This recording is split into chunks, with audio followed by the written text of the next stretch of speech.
Yeah, I mean, there's no doubt the solar industry has grown rapidly. It's driven by increased demand for renewable energy sources and these super government incentives that we're now seeing. I kind of feel there are like three areas to look for: the fine print of the IRA, how that's going. It's certainly Mm, going to drive installations up, but the devil's in the details. It's not completely clear on when and how much of those tax credits a company can get.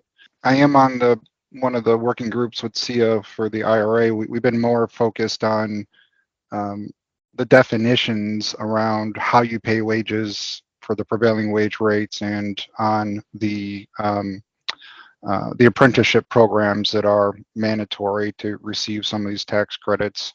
But I can't speak to if mhm. there's a definition around the end of life of solar project. I think it's more focused on let's get the new ones built right now.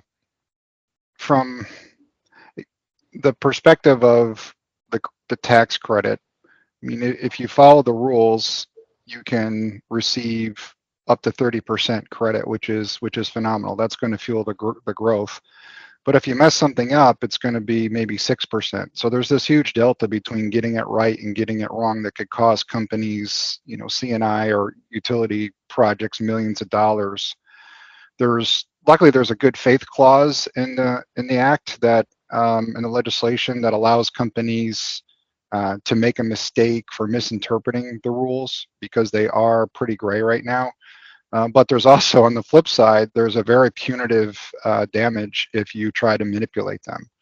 So when we look at operations and maintenance, it's a bit different than EPC. EPC, you have construction, and that's named in the act, and you have your prevailing wages for construction wages if it's pouring concrete or a senior electrician. But when you move into operations and maintenance, we have things like repair and maintenance, and it's unclear if those require full prevailing wage for that area or if an apprentice needs to be there a certain percent of the time. But like I said, even though it's going live, I think in a week or so, we're working with groups like SIA and other companies like the people on this call to get Mhm. those details because the intent is clear. They want renewable energy projects and anything that supports that to start booming our economy and getting people back to work with highly paid jobs, and that's good for all of us.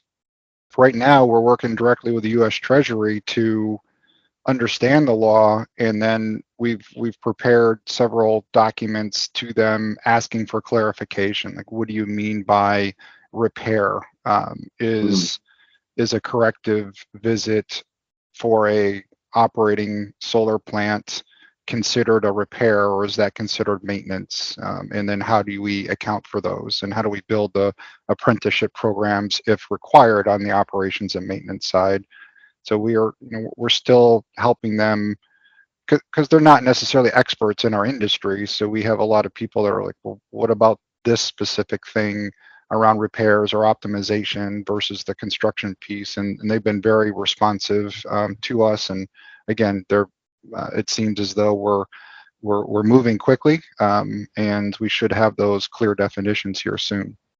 One of Great. the things with the IRA is that there's a local content requirement and things need to be domestically manufactured. So, that US buyer consortium that bought 7 gigawatts worth of solar panels, like those, the way I read that, they have to be manufactured and purchased here in the US. So I'm not sure how that will affect uh, panels coming in or other equipment Yeah. coming in from other parts of the world, but certainly that act is the legislation is putting a laser beam focus on U.S. jobs and manufacturing.